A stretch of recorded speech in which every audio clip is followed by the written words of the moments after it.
semuanya, aku Stella dari idntimes.com. Hari ini kita tim dari IDN Times dapat kesempatan langsung untuk wawancara Iqbal Ramadan terkait film terbarunya, Bumi Manusia.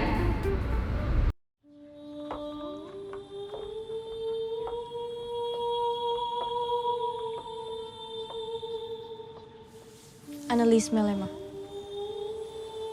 Minke. Minke saja. Aku pribumi.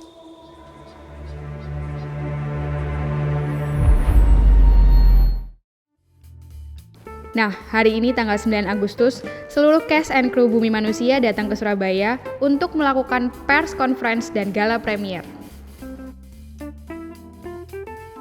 Langsung aja ini dia keseruan wawancara kita dengan Iqbal Ramadan.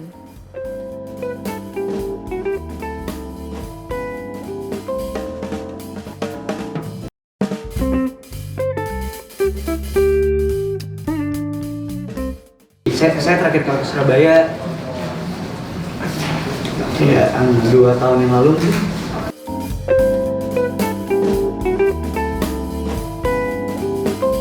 Saya pertama kali dapat tawaran sebagai Minke di Bumi Manusia ini rasanya seperti mengemban amanah yang sangat berat ya, karena rasanya tanggung jawabnya satu Indonesia. Seperti yang mungkin sebagian udah tahu bahwa bukunya sudah melegendaris, karya sastrawan legendaris juga almarhum Pram. Saya di satu sisi merasa ini tanggung jawab yang sangat besar, tapi di satu sisi saya juga merasa bersyukur sekali karena rasanya melalui film ini bisa menjembatani karya sastra Bumi Manusia ini kepada generasi sumuran saya, generasi Z, untuk bisa lebih tahu lagi tentang Bumi Manusia ini.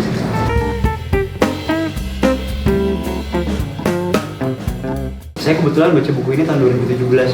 Oh, Ya, sebelum tahu kalau ternyata mau difilmin, sebelum tahu kalau ternyata saya menjadi Minke jadi sebelum itu.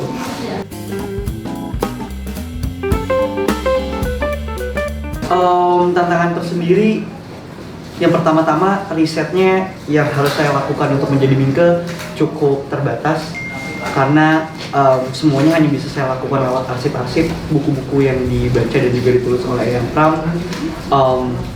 Selebihnya saya tidak bisa bertanya atau berkomunikasi langsung dengan siapapun yang hidup pada zaman itu ya, karena kalau saya bisa berkomunikasi malah seram rasanya, malah menakutkan. Jadi risetnya yang memang terbatas, tapi dengan jumlah yang bisa saya lakukan, saya rasa saya sudah melakukan yang maksimal. Kita semua sudah melakukan yang maksimal. Kita berusaha semaksimal mungkin untuk meninggalkan celah sedikit mungkin untuk ruang pertanyaan dan juga komentar atas karya ini gitu. Karena kita sadar betul bahwa pasti banyak sekali aspek-aspek dan juga variabel yang pasti akan dikritik oleh masyarakat gitu. Dari mulai bahasa, dari mulai baju, dari mulai fisik, gesture. Karena pasti kayak ada ahli-ahli literatur misalnya atau ahli-ahli busana yang mungkin zaman itu belum ada tuh baju-baju seperti itu, atau mungkin zaman itu belum ada bahasanya gitu. Jadi tapi kita sudah melakukan riset yang terbaik yang kita bisa, kita udah menuangkan waktu, pikiran dan tenaga di film ini. Jadi harusnya karena niatannya baik, hasilnya juga harusnya menjadi yang baik. Iya, jadi untuk peran ini saya butuh naik berat badan kurang lebih kemarin sekitar 10 kilo. Berhasil nggak? Naiknya 12. Wah. Iya, jadi malah over gitu ya. Udah gitu udah harus nemuin kumis juga, cuma saat itu rasanya kumisnya masih malu-malu. Kumisnya masih belum mau untuk keluar kali ya. Saya merasa seperti lumba-lumba. Jadi saat itu tetap suruh nemuin kumis, tapi juga dikasih kayak kumis prostetik itu. Langsung impor sih, itu didatangkan dari Bali. Memang kumis-kumis prostetik yang biasa digunakan untuk syuting film. Jadi memang kualitasnya baik sekali dan juga terlihat seperti real gitu.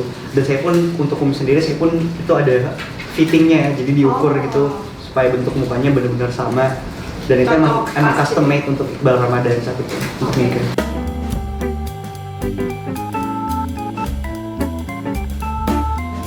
Bahasa itu merupakan salah satu aspek yang paling penting kayaknya dalam film karakter ini. Bahasanya saya tidak pernah bisa berbahasa Jawa karena saya bukan orang Jawa, tapi saya selalu pengen dapat karakter yang berbahasa Jawa karena somehow saya selalu fascinated sama bahasa Jawa, entah kenapa. Sampai akhirnya saya dapat peran ini, saya semangat sekali waktu itu dalam kegiatan workshopnya untuk bisa belajar bahasa Jawa, dan ternyata sulit ya bahasa Jawa itu gitu, apalagi bahasa Jawa kromo yang halus gitu, yang bukan Jawa pada umumnya gitu.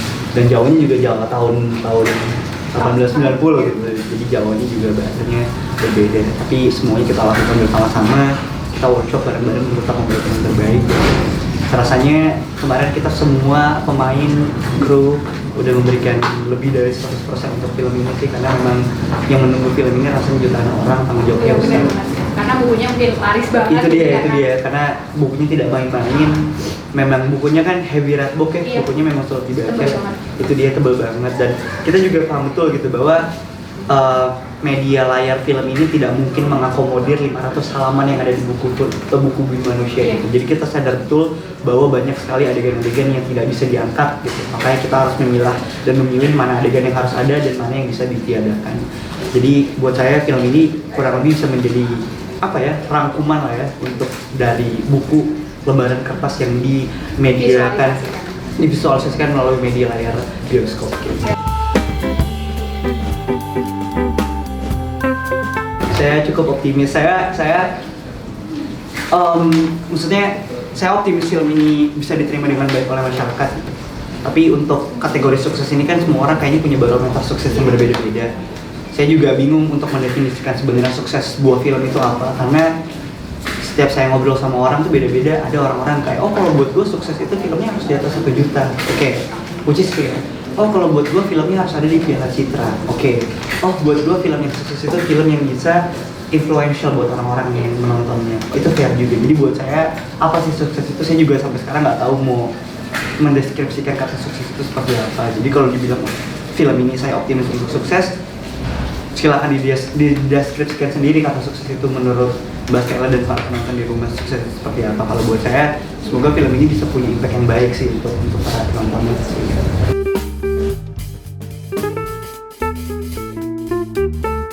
Adegan terakhir sebenarnya, adegan terakhir. Nanti kalau saya ceritakan spoiler. Oh, oke. Tapi adegan terakhir Pokoknya itu, adegan terakhir ya. adegan yang paling menguras tenaga. Saya sempat cerita di beberapa behind the scene bagaimana ceritanya saya untuk men-trigger emosinya, sampai-sampai saya harus minta Mas Hanung untuk menyakiti saya, untuk memberikan physical pain buat saya, karena saat itu saya sudah terlalu capek, udah terlalu emotionally drained, sampai saya udah nggak bisa recall perasaan yang sedih. Jadi saya minta waktu untuk meditasi dan kontemplasi untuk menarik kembali rasa sedih itu. Tapi saat itu posisinya saya udah capek sekali, jadi nggak bisa. Makanya akhirnya saya minta Mas Hanung untuk memberikan saya physical pain, rasa sakit, supaya saya bisa elaborate rasa sakit dan physical pain itu sampai masuk ke rasa batinnya. Karena fun fact, ternyata bahwa rasa sakit otak itu memproses rasa sakit fisikal sama, jadi physical pain sama sakit batin itu sama. Makanya kalau misalnya kita baru putus cinta misalnya ya, Mbak Stella baru putus cinta, tahu kan rasanya yang kayak hati itu sakit kayak ditusuk-tusuk. Mungkin itu memang rasanya kalau jantung kita ditusuk-tusuk secara fisik, mungkin seperti itu rasanya memang sakitnya, karena otak itu memproses sakit lahir dan batin itu ternyata sama.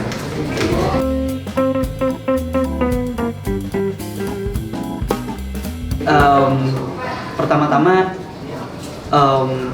mungkin kalau tidak ada film Bumi Manusia ini, generasi saya, teman-teman saya mungkin tidak akan pernah aware dengan adanya buku Bumi Manusia dan juga karya-karya dan juga seorang sastrawan almarhum Trump yang sudah berhasil membuat sesuatu karya yang impactful sekali untuk bangsanya gitu. Karena nggak bisa dipungkiri ini karya yang heavy read yang tadi saya bilang. Bukan berarti tidak bisa dibaca ya, ini hanya berat saja, bukan berarti tidak bisa dibaca, tapi tentu bisa dinikmati. Makanya saya merasa dengan adanya film Bumi Manusia ini bisa menjembatani antara karya sastra Trump ini dan juga generasi sekarang, makanya kenapa harus ditonton. Selain itu, saya juga mengajak buat teman-teman di rumah, terutama untuk teman-teman yang seumuran dengan saya dan yang umurnya tidak beda jauh untuk menonton, tapi untuk ditonton oleh semuanya juga, bahwa supaya kita tahu seperti apa sejarah bangsa Indonesia, seperti apa sejarah menjadi pribumi dulu, betapa rumitnya, betapa ruwetnya, betapa menyakitkannya menjadi seorang pribumi yang menjadi tamu di negerinya sendiri di Indonesia, supaya sekarang kita bisa hidup lebih menghargai dan mengapresiasi hidup kita di zaman seperti ini. Buat kalian yang udah gak sabar nonton filmnya dan tertarik banget sama bukunya, komen dong di bawah apa sih ekspektasi yang kalian inginkan dari film ini.